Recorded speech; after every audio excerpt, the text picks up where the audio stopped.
अस्सलाम वालेकुम जी, मैं हूं फैसल अब्बास। और 8 फरवरी के इलेक्शन में जिस तरह से इस्टेब्लिशमेंट के साथ मिलकर नून लीग ने जो धांधली करवाई, उनमें फॉर्म 45 और फॉर्म 47 जो हैं उनके मक्कू ठप्पने की जो है वो आखिरकार कोशिश की गई है। और वफाकी हुकूमत ने 2 ऐसे ऑर्डिनेंस आज जो है वो पास किए हैं। नैब के जो ऑर्डिनेंस है उनमें जो तरमीम की गई हैं वो 2 ऑर्डिनेंस ऐसे हैं कि एक ऑर्डिनेंस तो बराह रास्त इमरान खान को मजीद जेल में रखने और इमरान खान को आगे मजीद जो नैब का एक केस है उसमें फंसाने की कोशिश की गई है, जबकि दूसरा इससे रिलेटेड है कि 8 फरवरी के इंतखाबात में नून लीग ने इस्टेब्लिशमेंट के साथ मिलकर जो शबो खून मारा इलेक्शन के ऊपर, और फिर उसके बाद फॉर्म 45 और फॉर्म 47 को तब्दील किया गया, उन तमाम को अब रोकने की कोशिश की गई है और इन ऑर्डिनेंस के तहत उनका मक्कू ठपने की कोशिश की गई है कि आखिरकार इलेक्शन ट्राइब्यूनल्स जो हैं उनके फैसले ही ना आ पाएं। इन 2 ये जो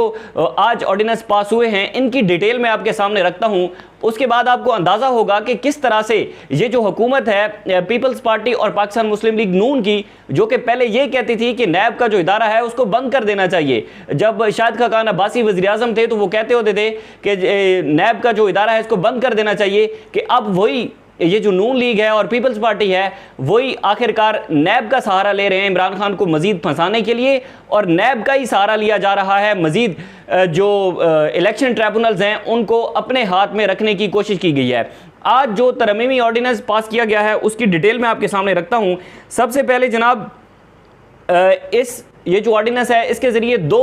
अहम तरमीम की गई हैं। पहली तरमीम ये की गई है कि जिसके तहत नैब की रिमांड की मुद्दत 14 दिन से 40 दिन बढ़ाकर कर दी गई है। यानी कि पहले जो भी नैब का केस फाइल होता था उसमें जो रिमांड होता था वो 14 दिन का होता था, अब उससे बढ़कर 40 दिन किया गया है। इस दौरान इस टाइम नैब के इस ऑर्डिनेंस में तरमीम करने का मकसद क्या है, ये बहुत ही इंपॉर्टेंट है और ये अहम सवाल है कि इमरान खान जबकि साइफर केस में इसी हफ्ते, ये जो वीक चल रहा है इसी हफ्ते साइफर केस भी फारिग हो जाएगा, उसके साथ इद्दत निकाह केस का 29 तारीख को फैसला आना है। ये 2 अहम तरीन केसेस हैं जिनमें इमरान खान इस वक्त जो है वो जेल में हैं। उसके बाद कोई और ऐसा केस नहीं है जिसमें इमरान खान जेल में हो। लेकिन थोड़े ही दिन पहले हमने सुना कि हुकूमत और इस्टेब्लिशमेंट के साथ मिलकर एक नया इमरान खान के ऊपर नैब का जो केस है वो बनाने जा रही है, तो उसको मद्देनजर रखते हुए अब इस विफाकी हुकूमत ने बड़ी वारदात डाली है।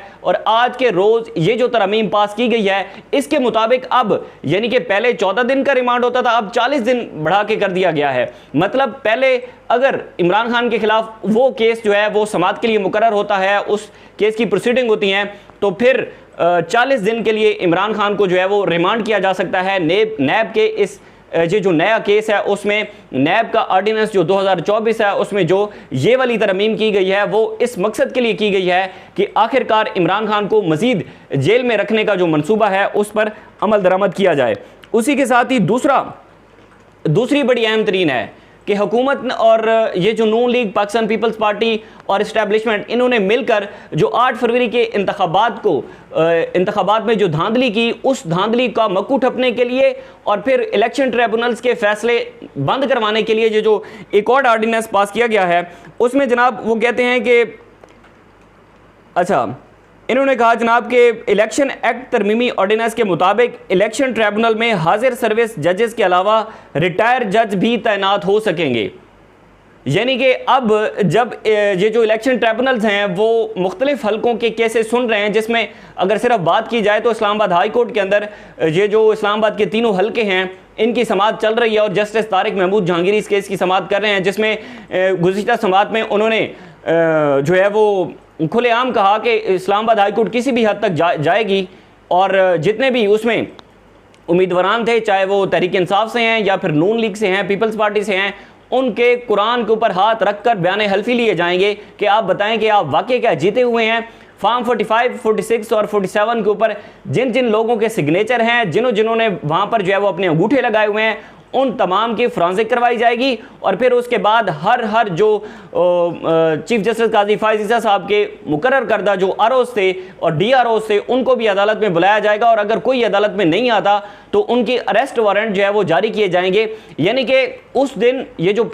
जो समाअत हुई थी गुज़िश्ता, उसमें तारिक महमूद जहांगीरी ने ये वाजे कर दिया था कि भाई अगर धांधली हुई है तो उसमें ये तीनों हलके जो है वो नून लीग के खतरे में पड़ सकते हैं और उन तीनों हलके जो है वो इनमें उनका नोटिफिकेशन मुअत्तल हो सकता है, क्योंकि अगर साफ और शफाफ इंतखाबात की बात की जाए और अगर अदालतें वाकई जो है वो प्रेशर से विदाउट प्रेशर फैसला करेंगी तो मेरे ख्याल में ये तीनों हलके नून लीग के जो है वो नून लीग के हाथ से चले जाएंगे। उसके बाद अब उन्होंने कहा जनाब कि ये जो हाजिर सर्विस जजेस हैं इनके अलावा ये जो रिटायर्ड जजेस हैं वो भी इसमें शामिल होंगे। अब रिटायर्ड जजेस का इनमें शुमार करना और इस ऑर्डिनेंस को पास करना, इसका मकसद क्या है? वैसे तो ये जो सोशल मीडिया है इसने बड़ा एक अहम तरीन किरदार अदा किया है। कुछ ऐसी ट्वीट्स आपके सामने रखता हूँ माहिरीन की, बड़े ज़बरदस्त अंदाज में उन्होंने लिखा है कि अब ये वाला ऑर्डिनेंस पास करने का मकसद क्या है। सबसे पहले तो तहरीक इंसाफ का जो अकाउंट है उससे ट्वीट किया गया कि पहले इलेक्शन कमीशन ने लाहौर हाई कोर्ट के 5 अप्रैल को 6 जजेस के दिए गए नाम दबाए रखे कि कौन कौन से ऐसे जजेस हैं जो कि इलेक्शन ट्रिब्यूनल्स में ऐड हैं, और अब हुकूमत की तरफ से ये ऑर्डिनेंस जारी कर दिया गया। पूरा निज़ाम अवाम का मैंडेट चोरी करने और इमरान खान को कैद रखने के लिए काम कर रहा है। उसके बाद उन्होंने कहा कि 8 फरवरी 2024 को इंतखाबात हुए। लाहौर हाई कोर्ट ने 5 अप्रैल को इलेक्शन कमीशन की दरख्वास्त पर पंजाब में इलेक्शन ट्रिब्यूनल के लिए 6 जजेस के नाम भेजे। यानी कि 5 अप्रैल को इलेक्शन कमीशन की दरख्वास्त पर इलेक्शन ट्रिब्यूनल्स के जो 6 जजेस हैं उनके नाम भेजे गए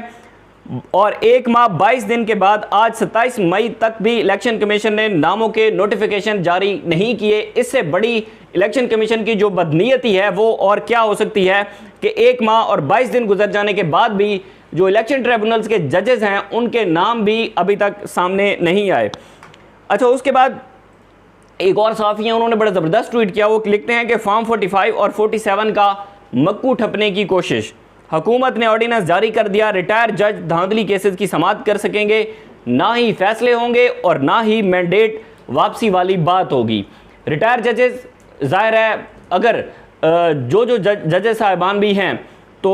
अगर तो उनके एस्टैब्लिशमेंट से ताल्लुकात अच्छे हैं और वो चाहते हैं और वो उनके पे रोल पर हैं तो मुझे नहीं लगता कि फिर इसमें मज़ीद फैसले होंगे। उसके बाद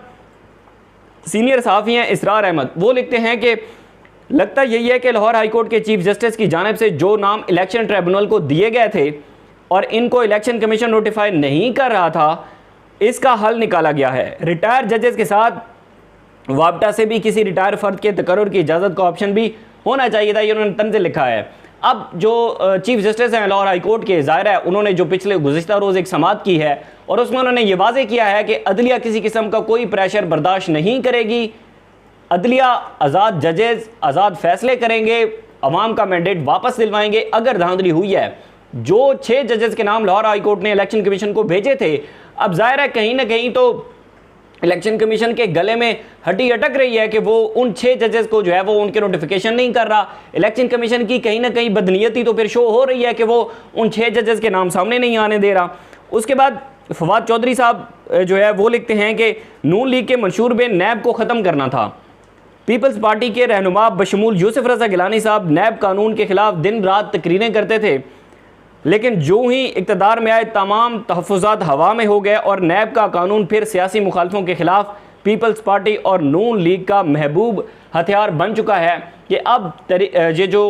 पीपल्स पार्टी और मुस्लिम लीग नून ने मिलकर इमरान खान को फंसाने की मज़ीद कोशिश की है। और दूसरा, ये जो जजेस की तैनाती है जो कि रिटायर जजेस इलेक्शन ट्रिब्यूनल्स में होंगे, ये मज़ीद अवाम के मैंडेट को दबाने की कोशिश है। फॉर्म 45, 47 में जो चीज़ें वाज़े हैं वो सामने ना आ सकें, अदालतें फ़ैसले ना कर सकें। यानी कि यहाँ से आप अंदाज़ा लगाएं कि अब हुकूमत हज़ारों हथकंडे ऐसे इस्तेमाल कर रही है कि ना ही तो अवाम का मैंडेट वापस आ सके और ना ही इमरान खान अडयाला जेल से बाहर आ सकें। लेकिन इन सब चीज़ों में इंटरेस्टिंग चीज़ ये है कि आइंदा जो एक हफ़्ता गुजर रहा है, जारी हफ्ता है, इसमें दो अहम तरीन केसेस की जो है वो फैसले आ सकते हैं, जिसमें 29 तारीख मुकर्रर की गई है इद्दत में निकाह केस के फैसले आने की, और फिर उसके बाद